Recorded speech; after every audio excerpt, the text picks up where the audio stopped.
Assalamualaikum and hai semua. Hari ini kita akan buat satu menu iaitu asam pedas daging berlemak.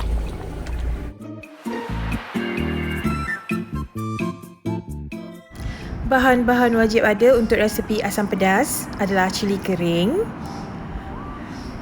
bawang besar atau bawang merah kecil, bawang putih,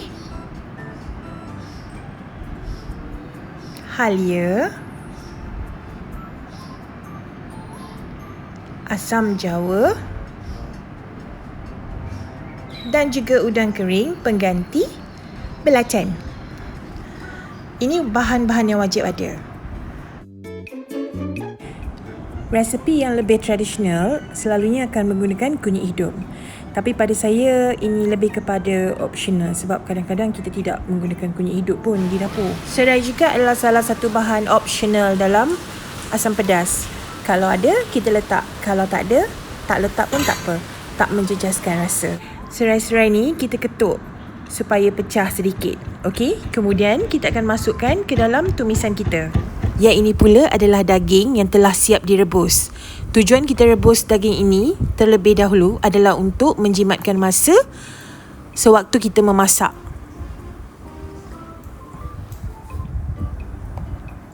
Jadi kita tidak perlu menunggu berjam-jam untuk daging ini empuk. Okey, yang ini pula adalah lemak beku. Lemak beku ni kita boleh dapatkan di Pasaraya Borong seperti NSK dan juga Matahari Mall. Lemak beku ni hanya perlukan masa yang sekejap saja untuk kita masak ya. Jadi kita akan masukkan di akhir bila kita punya asam pedas nak dekat masak nanti. Alright? Jadi sekarang kita dah boleh mula masak. Kisar semua bahan-bahan kecuali serai. Masukkan bawang. Masukkan bawang putih. Masukkan udang kering sebagai pengganti belacan. Masukkan halia.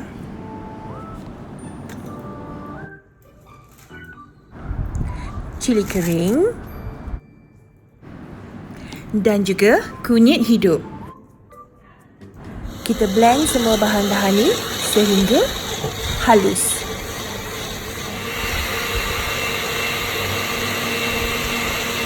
Kita naikkan kuali di atas dapur, tuangkan minyak, tunggu sehingga minyak panas dan jangan lupa berhati-hati.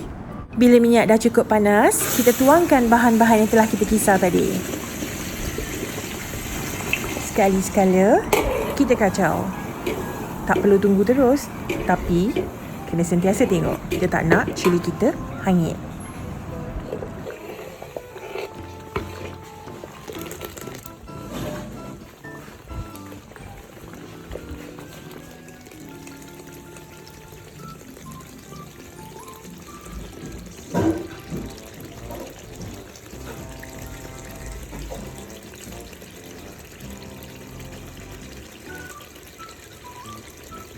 Sambil tunggu bahan kisar kita tadi cukup masak, kita sediakan air asam jawa.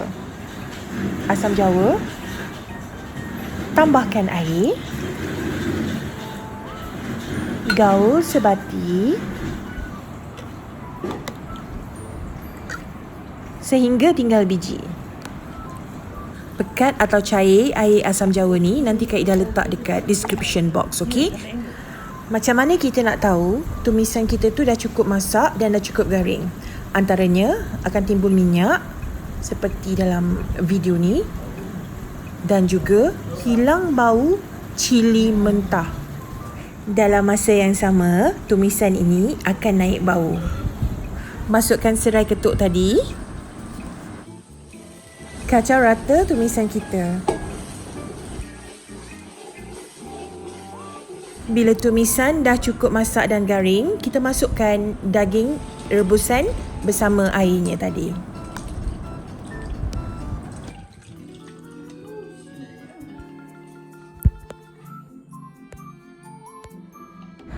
Masukkan air asam jawa. Air sahaja, biji jangan masuk, okey?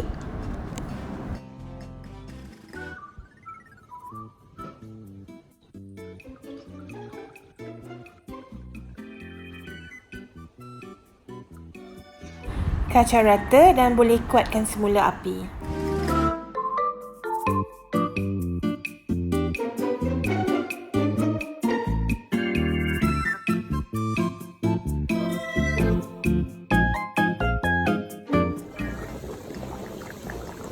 Pada waktu ni kita dah boleh masukkan garam. Biarkan asam pedas kita menggelegak dalam masa 5 ke 10 minit. Untuk pastikan air asam jawa tu betul-betul masak. Okey, dan dalam waktu ini juga kita cuba rasa cukup tak asam dan cukup tak garam. Mana rasa yang kurang kita tambahkan. Walau macam mana pun, rasa asam pedas ni terletak pada selera kita sendiri. Asam pedas daging berlemak kita dah siap.